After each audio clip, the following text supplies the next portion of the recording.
안녕하세요. 저는 고급 보석 가게를 운영하는 30대 후반의 한 아이 엄마입니다. 여러분, 혹시 피터팬 증후군을 아시나요? 몸은 어른이지만 책임을 회피하고 누군가에게 의존하려고만 드는 어른 아이를 지칭하는 심리적 용어인데요. 끔찍하게도 제 남편 놈을 비롯해 신운영과 시모까지 모두 이 병에 걸려 있습니다. 결혼 후 걸어온 삶이 어찌나 블랙 코미디 같은지 모든 과정이 다 끝난 지금까지도 되돌아보면 씁쓸한 웃음이 흐를 정도랍니다. 찰리 채플린이 그런 말을 했다죠. 인생은 멀리서 보면 희극, 가까이서 보면 비극이라고요. 그의 말처럼 지금은 멀리서 볼 수 있게 됐으니 나름의 희극으로 승화시키고 있습니다만 그 안에 있을 땐 정말 처참할 정도의 비극이었습니다. 저는 미대를 졸업한 후 제법 큰 보석회사 디자이너로 취업했어요. 어릴 적부터 심미적인 것에 관심이 많았던 저는 예쁜 것들만 보면 약간 정신이 나가버리는 이상한 녀석이었죠. 그래서 남자를 볼 때도 상당히 미적인 관심으로 판별했었던 것 같아요. 비율이랄지 구조랄지 색감이랄지 하는 것들과 조화를 중시하면서요. 맞아요. 참 철딱선이 없었죠. 소위 키 크고 잘생긴 남자들에게 환장해 있던 저는 시작하는 연애마다 대부분 실패했답니다. 그렇게 뼈아픈 경험을 하며 새롭게 추가된 기준이 성실과 경제관념이었어요. 키 크고 잘생겼으면서 성실하고 사치 부리지 않는 성향의 남자를 만나자 결심하고 선택한 게 바로 제 남편이었죠. 나중에 보니 완전히 속은 거였지만은요. 남편은 주변 사람들에게 제 취향에 대해 탐문했고 제 앞에서만 검소한 척 연기를 한 거더군요. 이 정도면 사기 아니냐고 변호사인 남동생에 정식적으로 상담을 요청했을 정도로 배신감은 컸습니다. 덕분에 남편의 호칭은 점점 원색적으로 변해갔어요. 남편에서 남편 녀석으로 종국의 남편놈으로 말입니다. 시모에게 처음 인사드리는 자리에서 처음 본 그의 가족들은 화려하기 그지없었어요. 일단 훌륭한 유전자 집안답게 외모가 다 빼어났습니다. 21살의 어린 나이에 남편을 낳았다는 시모는 50대의 나이에도 탱탱한 피부와 완벽한 몸매를 가지고 있을 정도였죠. 절대 제 나이로 볼 수 없을 만큼 동안이기도 했고요. 그때 당시 함께 나온 남성분이 있었는데 시모의 남동생이거니 했습니다. 남편과 신우가 그를 삼촌이라고 불렀거든요. 한참 후가 되어서야 그가 시모의 연인이었다는 걸 알게 됐어요. 인사드리는 자리에까지 왔던 그는 이후로 코빼기도 볼 수가 없었죠. 금세 헤어졌으니까요. 늘 그런 식이었습니다. 시모는 남성 편력이 대단했어요. 자식들은 그런 엄마에 대해 그냥 그러려니 하며 지내더라고요. 글쎄 그 이유가 뭐였는지 아세요? 엄마의 사생활이니까 상관하지 않겠어 하는 자립적인 사고방식으로 내린 결론이 아니었어요. 콩고물이었죠.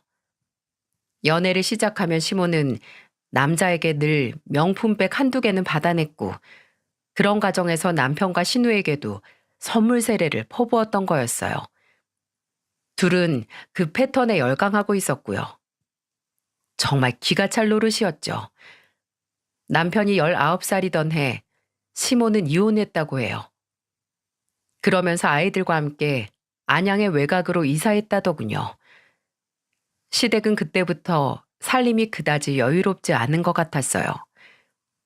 그 외곽 지역에서조차 실평수 20평도 안 되는 작은 아파트에서 세 사람이 같이 생활하고 있었거든요. 그래서 결혼할 때 형편이 넉넉치 않은 시댁을 대신해 제 친정아버지께서 제 명의로 서울의 아파트를 하나 사주셨어요.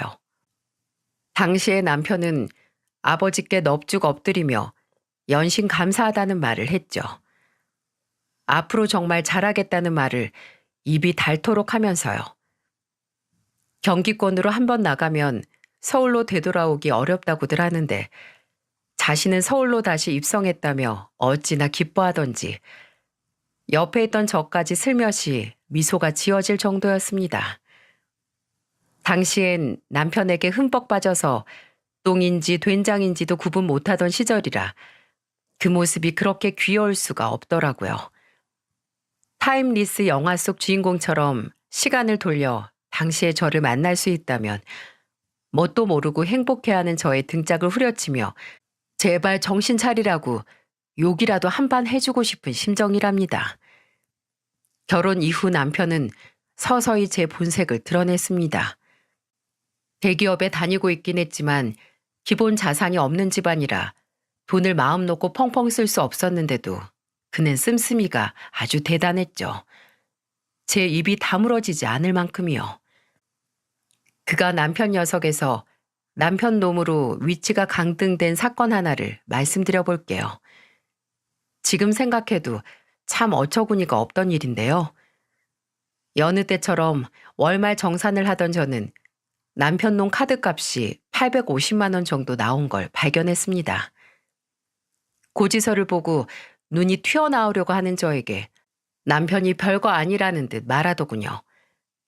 곧 정아 생일이라서 선물 하나 사줬어. 정아는 신우 이름이었어요.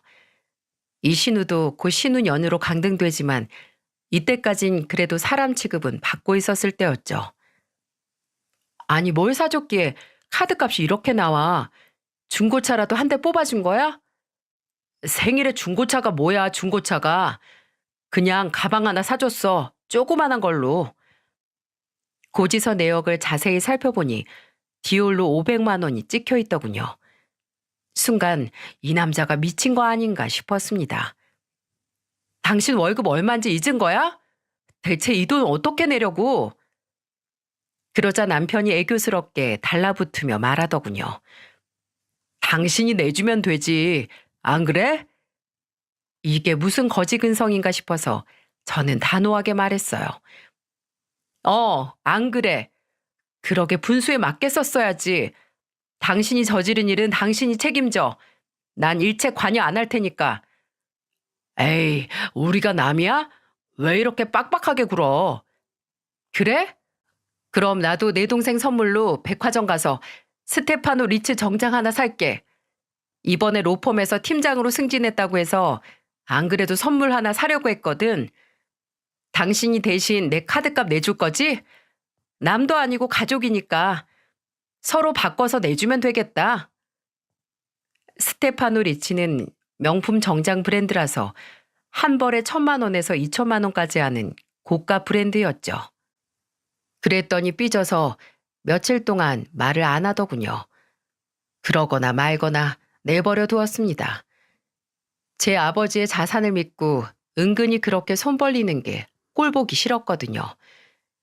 삼촌이라 부르며 등쳐먹던 시모의 남자들과 제 부친을 동급으로 보는 것 같아 소름 끼치기도 했고요. 평생 세무사를 하신 아버지께선 세무법인 회사를 만들고 대표직으로 계셨습니다. 제가 14살 때 엄마가 돌아가신 후 아버지는 재혼도 하지 않으시고 남동생과 저를 홀로 키우셨고요. 정말 고생 많이 하셨죠. 주변에선 재혼해라, 남자 혼자 일하며 애들을 어떻게 하려고 하냐고 우려했지만 아버지는 흔들리지 않았습니다. 저에게 좋은 여자가 아이들에게도 좋은 엄마가 되어줄지 그걸 어떻게 합니까? 애들에게 그런 모험을 하게 할 수는 없습니다. 이토록 외골수인 아버지께서 평생 어렵게 고생하면서 얻은 자산이고 부예요. 쉽게 덤으로 주어진 게 아니란 말입니다. 그런데 남편 놈은 그걸 마치 제 돈인 것처럼 생각하더군요. 심지어 저와 동생도 그러지 않는데 말이죠. 남편의 정체를 진즉에 알았다면 좋았겠지만 그는 가면 속에 자신의 진짜 모습을 철저히 숨기고 있다가 결혼 후부터 슬슬 본 모습을 드러내더니 제가 아이를 낳은 후부터는 대놓고 이런 면모를 숨기지 않고 내보였습니다. 이런 사실을 전혀 모르는 아버지께서는 제가 아이를 낳자 선물을 하나 해주고 싶다고 하셨어요. 제가 뭘 주려고 그러시냐고 물으니 아버지께서 말씀하시더군요. 우리 딸 보석 디자이너로 일한 지 오래됐잖니. 거기서 네가 원하는 대로 디자인할 수 없어서 가끔 좀 답답하다고 했었잖아. 대량 생산되는 보석 말고 맞춤 보석을 만들어 보고 싶다고 하지 않았어? 그렇긴 한데 그런 건 너무 비싸고 또 따로 샵을 차려야 하는데 그것도 쉬운 게 아니라서요. 여러 가지로 좀 어려운 얘기예요. 어려운 문제일수록 단순화시키는 게 중요해. 비싸서 살 사람이 없을 것 같아? 괜찮아. 주요 고객층을 대한민국 3% 내외 자산가들로 잡으면 돼. 그런 샵을 차리는 것도 쉽지 않을 것 같다고? 무슨 문제야? 너한텐 이렇게 아빠가 있는데. 아버지는 늘 이런 식이었어요. 자신만만했고 영리하셨죠. 이제 아기도 태어났으니까 아빠 생각엔 네가 좀 더 유동적으로 시간을 쓸 수 있을 그런 사업을 하는 게 좋을 것 같거든. 월급쟁이 생활 이제 그만하면 됐어. 그렇게 저는 세상에 하나밖에 없는 보석을 만들어내기 시작했습니다. 마음껏 원하는 대로 디자인하면서요. 정말 즐거웠어요. 그렇게 만든 것들을 인스타와 다른 SNS를 통해 널리 알리기 시작했고요. 이때도 아버지의 도움이 컸습니다. 사업 특성상 여러 분야의 전문가들과 교류가 많은 아버지는 많은 고객을 무리 없이 제게 연결해 주셨죠. 연예인들 콘서트 무대용 보석 세트, 사업상 선물용 보석, 또 사회 고위 인사의 가족 기념을 위한 보석 등을 제작했어요. 혼자 운영하기엔 무리가 될 정도로 주문량이 늘자 저는 후배를 영입했답니다. 사업은 번창했어요. 매장 자체는 크지 않았지만 선 주문 후 제작 시스템인데다 대부분 예약제로 운영되었기에 아기를 돌보며 얼마든지 편하게 일을 할 수 있었고요. 이번에도 아버지가 옳았던 거예요. 저는 수익의 40%를 매달 아버지에게 드렸습니다. 대주주님을 위한 배당금이라는 명목으로요. 투자자라 봤자 아버지밖에 없긴 했지만 말입니다. 정당한 대가인 만큼 아버지는 제가 보내드리는 돈을 흔쾌히 받으셨어요. 아버지는 저희 남매를 이렇게 키우셨습니다. 세상에 공짜 따윈 없다는 공식으로요. 이런 교육 방침으로 자랐으니 시댁의 행태가 얼마나 더 견디기 어려웠을지 짐작되시죠? 편안한 일상을 누리던 어느 나른한 오후, 후배 지영이에게 일을 부탁하고 아들과 시간을 보내고 있을 때였습니다. 신우에게서 전화가 들어오더군요. 여보세요? 제가 전화를 받자 신우가 황당하다는 듯 말했어요. 제 번호 저장 안 되어 있어요? 왜 그렇게 모르는 사람처럼 전화를 받아요? 이젠 하다하다 별걸로 시비를 다 터는구나 싶었지만 저는 웃으며 말했습니다. 민우 기저귀 갈아주다가 급히 받느라 미처 누군지 확인을 못했네요. 마음 상했어요, 아가씨? 여기서 잠깐 멈추고 여러분께 한 가지 사과 말씀드릴게요. 민우는 가명입니다. 제 아들 실명을 이런 공개된 곳에 오픈할 수는 없으니까요. 믿기는 해도 신우 이름 역시 가명을 썼습니다. 부디 시청자분들의 너른 양해 부탁드릴게요. 신우는 조금 새침하게 목을 가다듬더니 말하더군요. 언니한테 부탁도 좀 하고 가게 구경도 하려고 왔는데 안 계시네요? 아, 오늘은 딱히 예약이 없는 날이라서요. 근데 왜 그러는데요? 그러자 그녀가 말을 않고 은근히 뜸을 들이더라고요. 이때 알아챘죠. 가게 물건을 공짜로 얻어가려는 속셈이라는 것을요. 아, 얼굴 보고 말하는 게 낫겠어요. 언닌 언제 출근하는데요? 내일 와요. 오후 1시엔 예약이 있으니까 2시 반쯤 오면 되겠네요. 알았어요. 다음 날 신우가 어떤 젊은 남자와 함께 가게로 찾아왔어요. 저는 의연하게 그들을 맞이했죠. 신우가 절 보며 친한 척 말했습니다. 언니, 여기 제 남자친구인데 어머니 생신 선물로 조금 특별한 걸 해드리려고 하거든요. 그러면서 제 인스타 계정을 들어가 제품 하나를 콕 집더니 이런 스타일이면 좋을 것 같은데 언제까지 만들어줄 수 있어요? 어머니 생신이 바로 다음 주라서요. 막무가내인 게 딱 예상대로더군요. 그런데 신우가 말한 보석은 중년 여성보단 젊은 여성들이 선호할 만한 세련된 디자인이었어요.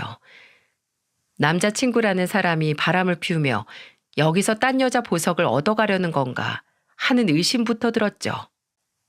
저는 환하게 웃으며 신우의 남자친구에게 말했습니다.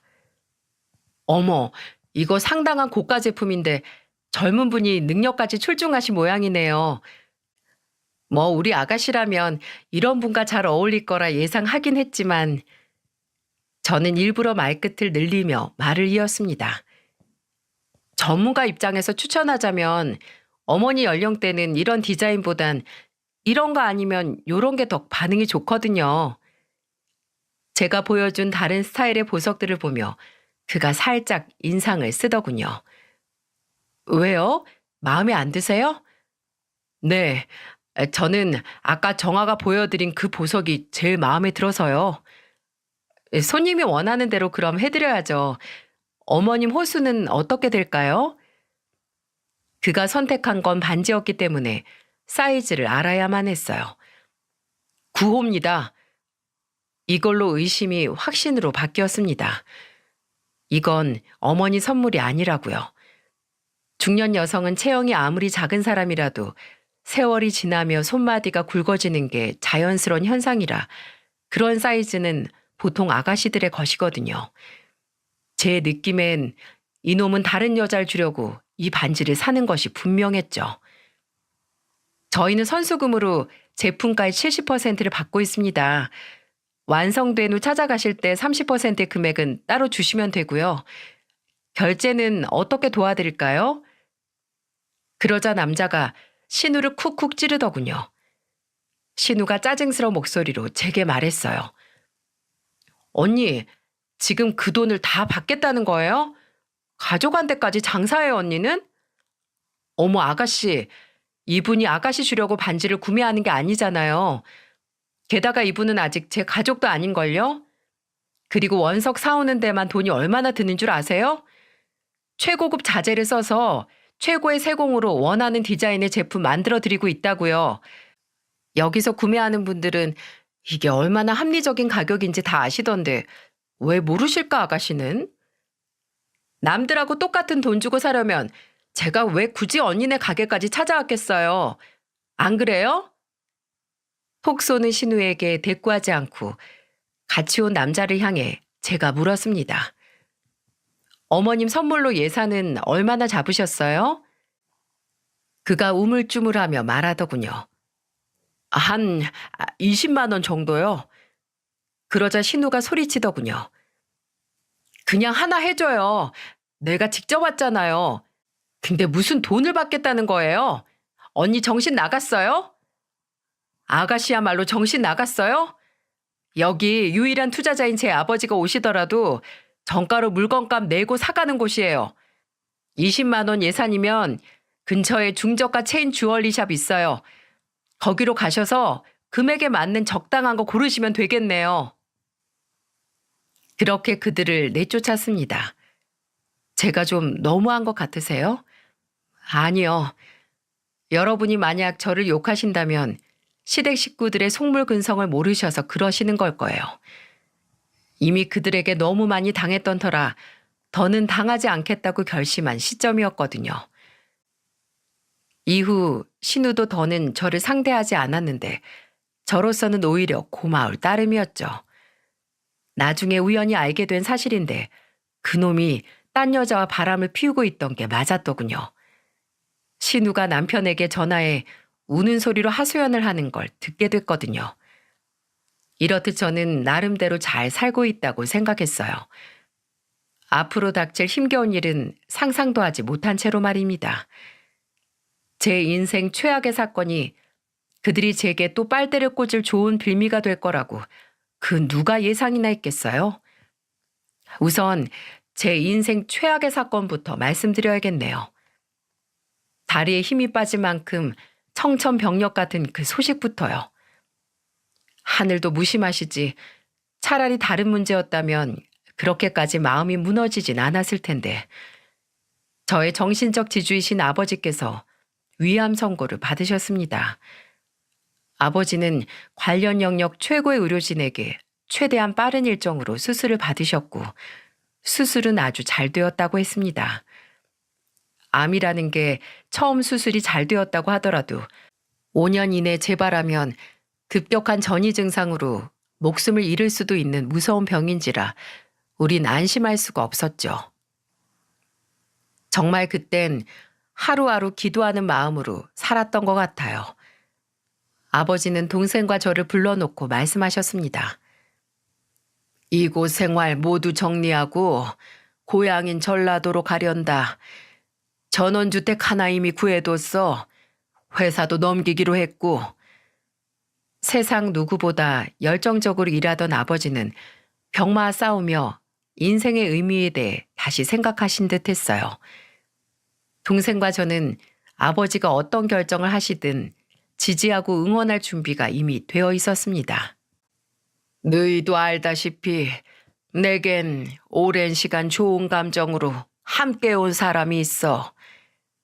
아버지에겐 좋은 연인이면서 좋은 아내가 될 수 있을 만한 분이셨지만 저희에게 좋은 어머니가 될지 확신할 수 없어 재혼하지 않았던 분.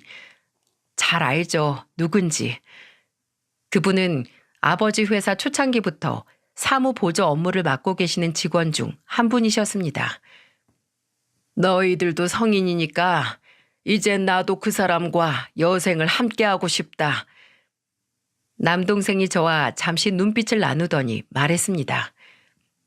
아버지 뜻대로 하세요. 아버지만 행복하시면 저흰 뭐든 괜찮아요. 그 전에 증여 방식으로 유산을 미리 정리하려고 한다.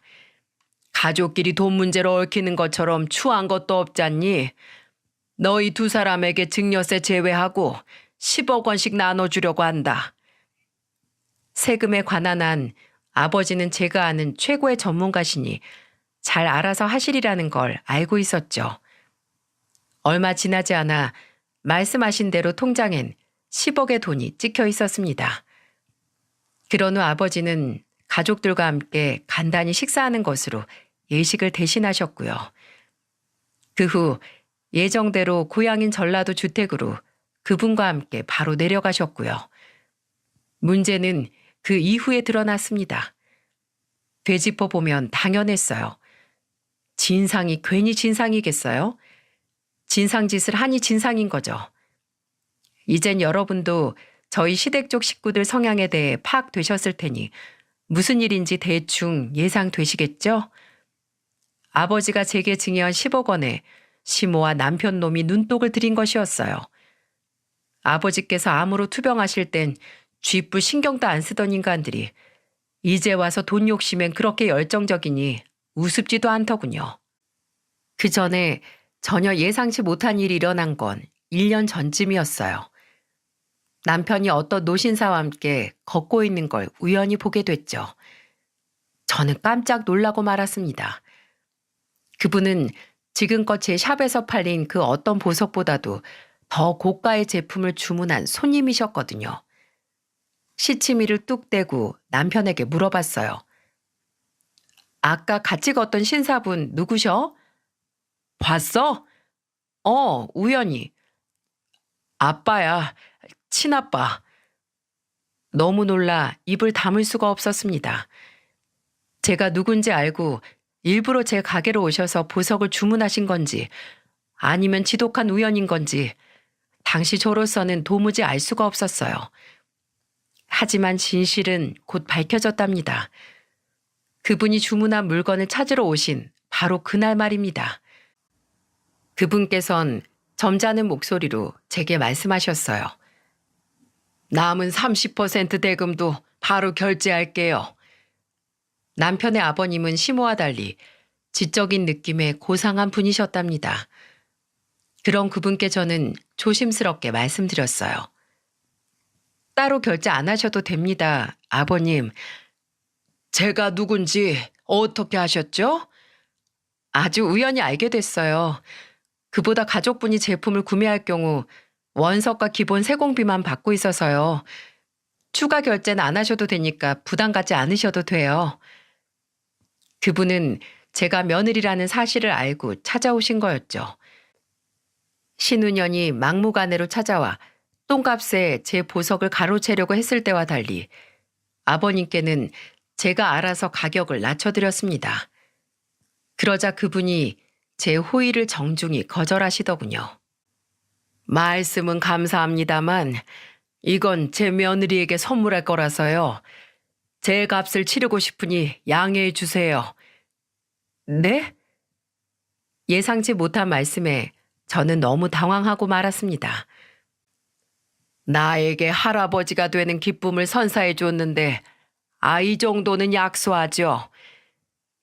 당시엔 전혀 알지 못했지만 그래서 제품 디자인을 고를 때 저에게 모든 걸 전적으로 맡기고 싶다고 하신 거였어요. 만드는 사람이 가장 갖고 싶어할 디자인이라면 누구라도 마음에 들지 않겠냐면서요.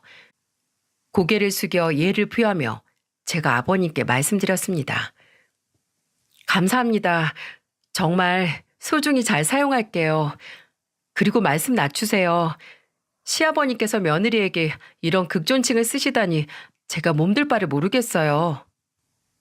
그러자 아버님께서 호탕하게 웃으시더군요. 공손한 자세로 다시 한 번 더 선물에 대한 감사 인사를 한 뒤 저는 잠시 차 한 잔 같이 하는 게 어떠시냐고 제안했습니다. 이건 남편에게도 시모에게도 말한 적 없는 일이었지만은요. 감사하게도 아버님께서는 흔쾌히 그러자고 하셨어요. 자리를 옮긴 저는 늘 궁금하게 생각하던 걸 아버님께 여쭤봤습니다. 외람된 말씀이지만 정말 궁금한 게 있어요, 아버님. 불편하시면 말씀 안 해주셔도 되니까 편하게 들어주세요. 그래요. 말해봐요. 말씀 낮추셔도 된다는 제 말에도 아버님은 계속 이렇게 존대를 하셨죠.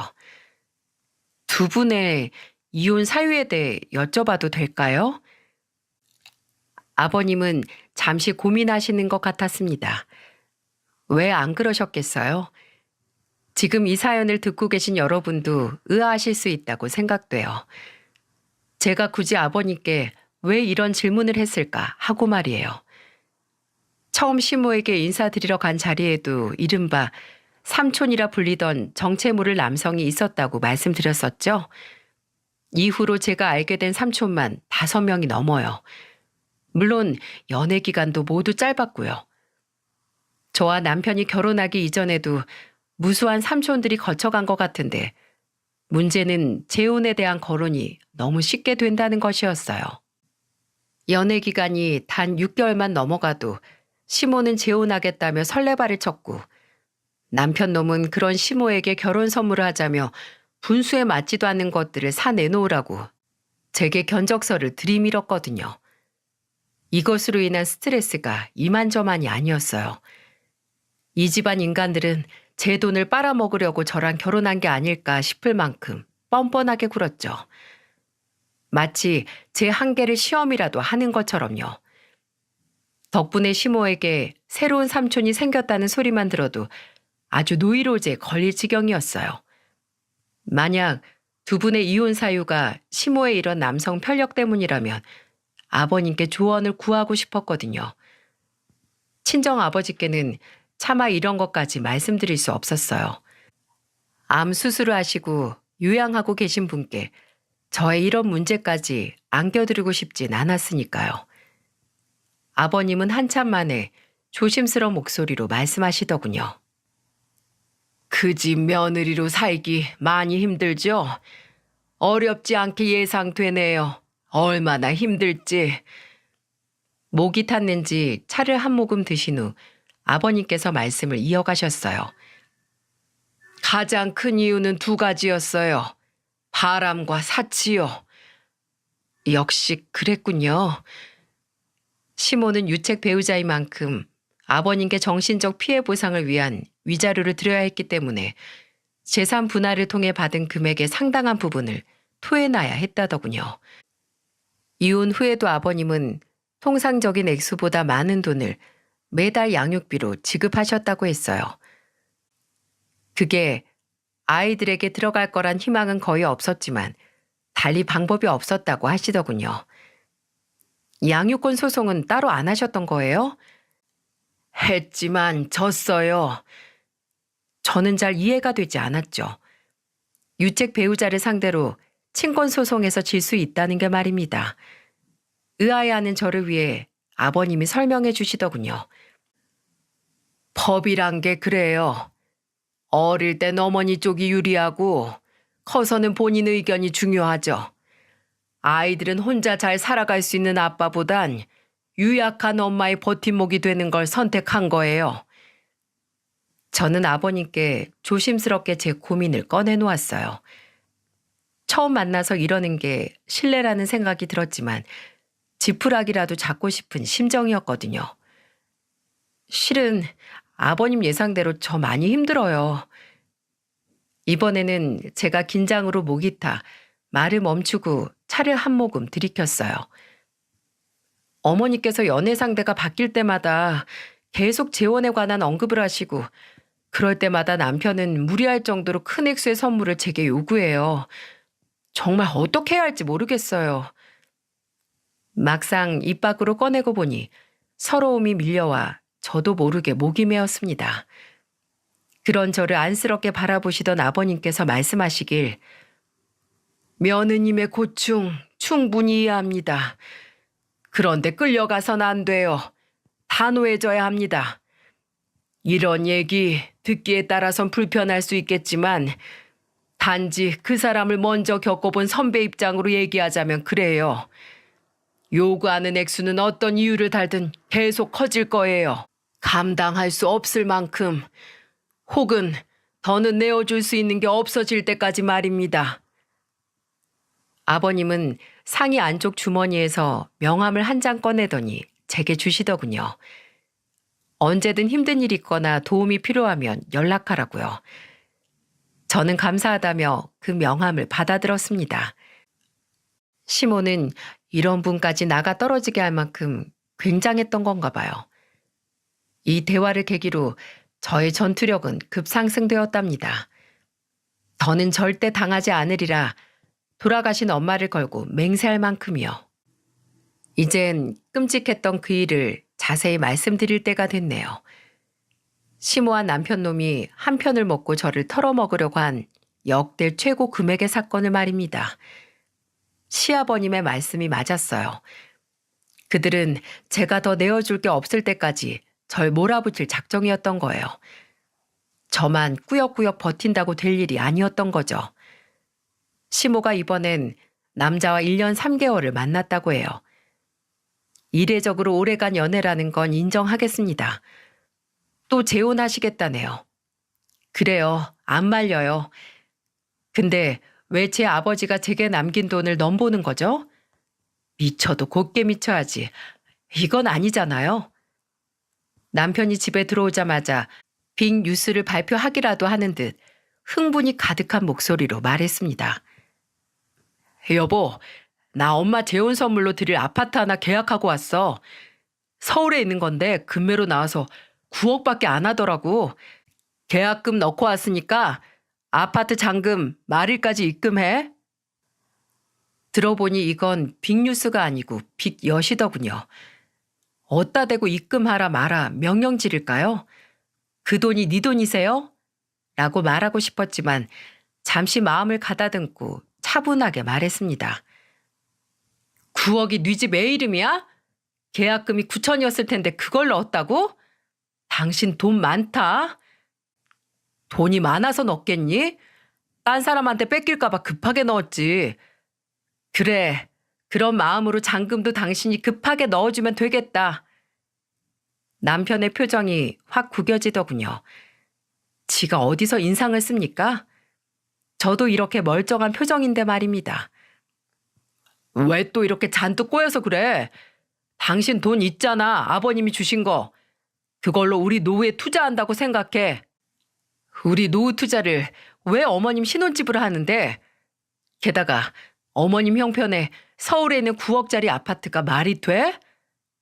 어머니가 나랑 동생 키우느라 얼마나 고생하셨는데 이제 다시 서울로 들어오실 때도 됐지. 그러니까 그걸 왜 우리 아빠가 평생에 걸쳐 고생해서 모은 돈으로 하자는 거냐고. 우리 아빠도 평생 나랑 내 동생 키워내느라 고생하신 분이야. 그런 분 돈을 그렇게 쉽게 날로 먹겠다는 거야 지금? 날로 먹다니 누가? 엄마한테 일단 집 사주고 그거 오르면 우리가 시세 차익 보며 팔면 되지. 넌 왜 이렇게 사람이 꽉 막혔니? 당신 어머니한테 선물한다고 하지 않았어? 선물이 뭔데? 한국말 몰라? 선물은 그냥 주겠다는 의미인 거잖아, 이 등신아. 뭐? 등신? 너 말 다 했냐? 아니, 다 안 했는데?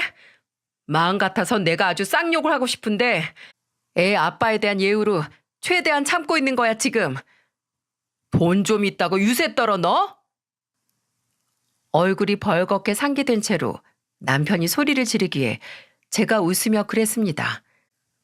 돈도 없으면서 유세 떠는 것보단 낫지 않니? 그랬더니 남편 놈이 냅다 제 따귀를 갈기더군요. 마침 민우가 방에서 나온 시점에 말이죠. 갑작스런 엄청난 힘에 저는 그대로 중심을 잃고 거실 벽까지 나가 떨어졌습니다. 쿵 하는 소리가 나고 민우가 울기 시작하더군요. 순간 몸을 움직일 수가 없었어요. 얼굴 한쪽이 불에 데인 것처럼 뜨겁고 다리가 후들거렸습니다. 조금 후 자리에서 겨우 일어선 제가 민우에게 다가가 아이를 꼭 껴안고 달랬습니다. 괜찮아, 민우야. 엄마는 괜찮아. 괜찮게 뭐가 괜찮아. 얼굴이 이렇게나 부었는데. 아이가 고사리 같은 손으로 제 뺨을 살짝 감싸는데 저도 모르게 소리칠 뻔했지 뭐예요. 얼얼한 통증이 너무 극렬하게 파고들었거든요. 저는 여전히 울고 있는 아이를 안은 채로 주머니에서 전화기를 꺼냈습니다. 그리고 112를 눌러 경찰에 신고했죠. 경찰관님, 제가 방금 남편에게 폭행을 당했는데 아이가 너무 무서워하네요. 당장 좀 와주세요. 어느새 곁으로 다가온 남편 놈이 제 핸드폰을 확 가로채며 소리치더군요. 미쳤어? 이젠 하다 남편을 경찰에 신고해? 미친 건 너지? 핸드폰 위치 추적과 근처 주민들의 제보 덕분으로 경찰은 곧 집으로 들이닥쳤어요. 그리고 제 얼굴을 보고 따로 묻지도 않고 현행범이라며 남편 놈을 연행해 갔죠. 시끌벅적한 소동이 끝난 후 저는 아이에게 옷을 입혀주며 말했습니다. 엄마가 좀 많이 아파. 그러니까 같이 병원에 가자, 민우야. 아이는 여전히 울먹이는 상태로 묻더군요. 엄마, 병원 가서 치료받으면 낫는 거지? 괜찮아질 거야. 우리 민우 많이 놀랐지. 엄마가 대신 사과할게. 이런 모습 보게 해서 미안해. 우리 민우 꼭 기억해. 어떤 이유든 사람은 사람을 절대 때리지 않는 거야. 그럼 아빤 사람이 아닌 거네? 엄마를 때렸으니까. 아이의 말에 저는 흠칫 놀랄 수밖에 없었습니다. 애들도 알 건 다 안다는 말이 꼭 맞더군요. 간단히 짐을 꾸려 가방을 챙긴 후 현관 비밀번호를 바꿨어요. 그리고 민우와 함께 병원에 갔습니다. 민우를 바로 앞 접수 대기 의자에 잠시 앉아있게 한 후 간호사에게 작은 목소리로 말했습니다. 간호사 선생님, 남편이 절 폭행해서 진단서를 떼러왔거든요. 아이에게 그 모습까지 보이고 싶진 않은데 실례가 안 된다면 잠시 애를 좀 봐주실 수 있을까요? 그녀는 측은한 눈빛으로 저를 바라보더니 흔쾌히 제 부탁을 들어주더군요. 의사 선생님은 제 얼굴을 보시더니 처치 후 전치 2주의 진단서를 끊어주셨습니다. 한 번도 폭행을 안 하는 사람은 있어도 한 번만 폭행하는 사람은 없으니 제발 이대로 넘어가지 말라는 부탁과 함께요. 그런 문제라면 걱정하지 않으셔도 된다는 말을 남기고 저는 민우와 함께 아버지가 계시는 전라도의 전원주택으로 출발했습니다. 새벽에 도착한 저희를 보시고 아버지는 물론 새어머니까지 많이 놀라시더군요. 왜 안 그렇겠어요? 시간이 지나 부기가 빠진 덕에 아버지는 눈치채지 못하셨지만 새어머니는 이미 제 얼굴을 보고 이유를 알아채신 것 같았어요. 역시 눈썰미가 대단한 분이라 숨길 수가 없었습니다. 아버지도 석연치 않은 표정이셨지만 일단 자고 내일 얘기하자며 우리에게 손님방을 내어주셨죠. 다음 날 민우는 늦게까지 잤어요. 아무래도 어린애가 겪기엔 큰일이었으니 많이 고단했을 겁니다. 푹 자도록 아이를 그대로 두고 아버지와 저는 서재에서 이야기를 나눴습니다. 새어머니도 차를 끓여 곧바로 들어오셨고요. 그간의 사정을 모두 들으신 아버지께서는 의자에서 벌떡 일어나더니 말씀하시더군요. 가자. 새어머니께서 아버지를 따라 나서는 제 손을 잡더니 말씀하셨어요. 민우는 내가 보살피고 있을게요. 부디 아버지랑 같이 잘 처리하고 와요. 저도 그분의 손을 맞잡으며 말했어요. 누가 딸에게 그렇게 극존칭을 써요. 말 편하게 하세요, 엄마. 그리고 동생도 저도 아주 많이 감사해하고 있어요. 아버지 곁에서 묵묵히 일하며 간혹 저희까지 챙겨주시는 분이셨어요. 저로서는 충분히 엄마라고 불러드릴만 했어요. 그런데도 그분은 순간적으로 울컥하시더니 눈물을 삼키시더군요. 돌아가신 엄마도 이런 제 마음 충분히 이해하실 테니 죄책감은 없었습니다. 여린 성정의 새로운 엄마를 한번 안아들인 후 저는 아버지와 함께 SRT를 타고 곧장 수서로 향했어요. 그리고 수서에서 그리 멀지 않은 저희 신혼집으로 카카오 택시를 불러 바로 갔죠. 도착해보니 누군가 번호키에 손을 댄 흔적이 있더군요. 분명 집을 나서기 전 비밀번호를 바꿔뒀는데 번호는 이전의 것으로 변경되어 있었어요. 누구 짓이겠어요? 진상인 남편놈 짓이겠죠. 아버지도 상황을 눈치채시고 집으로 급히 들어가셨어요. 그러다 소파가 있는 자리에 우뚝 멈추시더군요. 뒤따라 가보니 거기에 남편놈이 대자로 늘어져 자고 있었습니다. 아주 추한 꼴로요. 그 모습을 본 아버지께서 소파 쿠션을 들어 놈의 얼굴에 냅다 던지셨는데 정확히 코를 명중시키셨어요. 예전에 조기 야구팀 에이스 타자셨다더니 거짓말이 아니었나 봐요. 잠에서 깬 진상놈이 아버지를 알아보고 바닥에 곧바로 무릎을 꿇더군요. 그러자 아버지께서 다른 쿠션을 들어 올리시더니 다시 한번 놈의 머리를 향해 내던지셨어요. 몸을 살짝 앞으로 기울이고 있던 놈이 그대로 고꾸라졌죠. 아버지께서 그 놈을 향해 성난 목소리로 말씀하셨습니다. 감히 네 놈이 내 딸을 때려? 나도 손찌검 한번 안 하고 키운 내 딸을. 놈은 얼른 자세를 바로 하더니 파리 새끼처럼 두 손을 비비며 용서를 구했죠. 하지만 아버지가 그걸 받아주실 리 만무했어요. 네 놈이 지금 무슨 낯짝으로 내 딸 집에 기어들어 처자고 있는 겐가?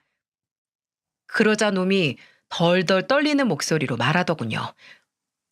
용서를 빌고 그런 개소리는 집어치우고.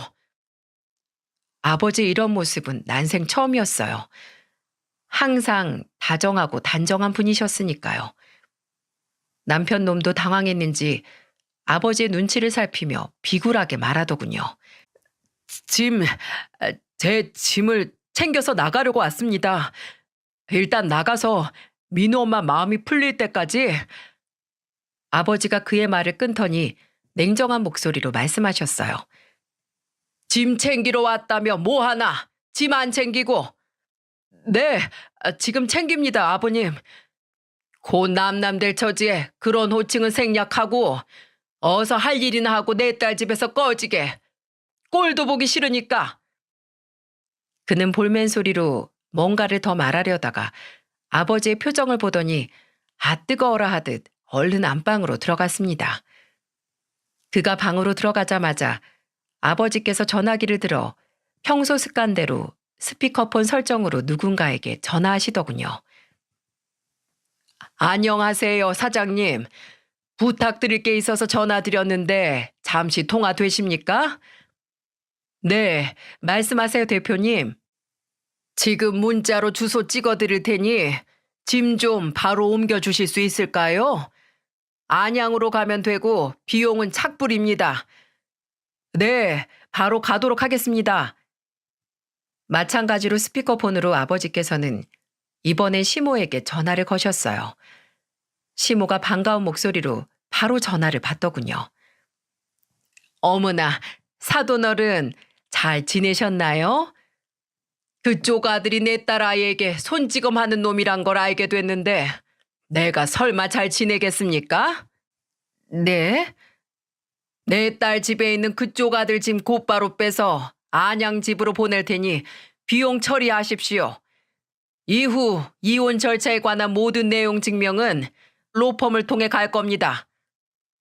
갑자기 이게 무슨 말씀이신지 제 결혼 축하하려고 전화하신 거 아닌가요? 그쪽이 뭘 하든 내 알 바 아니고 내 딸애와는 더는 관련 없으니 그리 하십시오. 이만 끊습니다. 아버지는 제게 시댁 쪽 모든 사람의 번호를 차단하라고 말씀하셨고 저는 그대로 따랐습니다.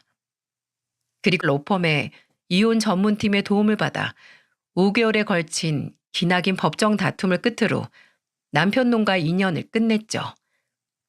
민우는 당연히 제가 키우게 됐고요. 처음에 제가 겪은 일이 블랙 코미디 같다고 말씀드린 거 기억나시나요? 재밌는 게 뭔지 아세요?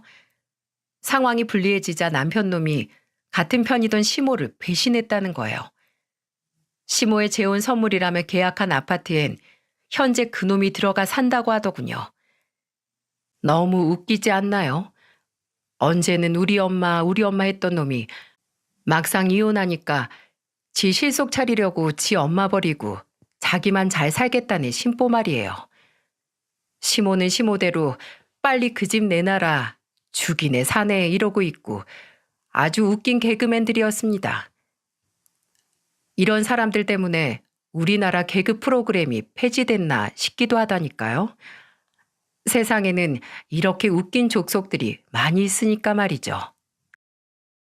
재산 분할 청구 소송에서 재산 증액에 이바지한 사실이 없다는 이유로 놈이 요구한 금액의 단 10분의 2만을 겨우 받아낼 수 있었는데 아마 그 돈도 아파트 잔금 치르는데 넣었을 겁니다. 하지만 그 금액도 한참이나 부족해서 개인 신용대출에 이 금융권에 손을 안 벌리는 곳이 없어 손가락만 빨고 있다고 했습니다. 얼마나 제 속이 시원하던지. 그러니까 사람은 마음을 곱게 써야 된다는 어른들의 말씀이 틀린 말이 아닌 것 같았어요. 어떻게 알았냐고요? 놈이 질질 짜면서 전화했거든요. 번호까지 바꿔서 말이죠. 더 재밌는 건 그렇게까지 영혼 밑바닥까지 탈탈 털어서 산 그 아파트 가격이 현재 35%나 떨어졌다는 사실이었어요. 여러분도 아시겠지만 작년부터 집값이 우후죽순 떨어지고 있었잖아요. 역시 안 될 놈은 안 되나 봅니다. 아파트 가격이 너무 떨어져서 팔지도 그렇다고 놔두자니 이자는 눈덩이처럼 불어나고 죽지 못해 산다고 질질 짜며 하소연을 하더군요. 그래서 배꼽 잡고 제가 한마디 했죠. 그딴 얘기를 나한테 왜 하는 건데? 집값 떨어진 거? 그게 네 인생이라고 생각해라. 나락으로 떨어지는 길. 그러게 마음을 곱게 쓰지 그랬니? 축하한다. 그리고 한 번만 더 전화하면 나 말고 변호사가 전화 받을 거야. 그러니까 전화하면 죽는다. 알았어? 이렇게 말이죠. 그렇게 그 인간과 완전히 쫑이 났습니다. 그렇게 이혼한 지 1년이 지났네요. 저는 민우와 함께 일과 여가를 균형 있게 즐기며 행복하게 살고 있답니다. 아빠도 건강을 많이 회복하셨고 새엄마가 옆에서 잘 보살펴 주신 것 같아 얼마 전에는 홍삼을 사들고 감사하다고 몇 번을 말씀드렸네요. 이제는 좀 더 가까워지자면서 말이죠. 그리고 아버님, 한때는 시아버지셨던 그분도 가끔 민우를 보러 오고 계십니다. 시댁에서 유일하게 인성 좋으시고 본받을 점이 많은 분이기에 민우가 보고 싶으시면 언제든지 오시라고 말씀드렸네요. 굳이 그분에게 우리 민우와의 사이를 갈라놓고 싶진 않았거든요. 그래서 이번 5월 5일에는 민우 선물도 사주시고 같이 밥도 먹고 했답니다. 참 감사한 일이에요. 요즘은 그 지긋지긋한 시댁에서 벗어나니 숨을 쉴 수 있을 것 같아요. 앞으로 더 열심히 바르게 잘 살도록 노력하겠습니다. 어떤가요, 여러분? 제 얘기를 듣고 보니 피터팬 증후군이 얼마나 무서운 건지 잘 아시겠죠? 여러분 주변에도 자신의 정체를 꼭꼭 숨긴 채 당신에게 모든 걸 전적으로 의지하기 위해 접근하는 애 어른이 있을지 모릅니다. 그러니 눈을 크게 뜨고 다시 한번 잘 살펴보세요. 저처럼 번지르르한 겉모습에 속지 마시고요. 오늘도 내일도 여러분의 건강과 안녕을 빌게요. 긴 사연 들어주셔서 정말 감사합니다. 모두들 건승하세요.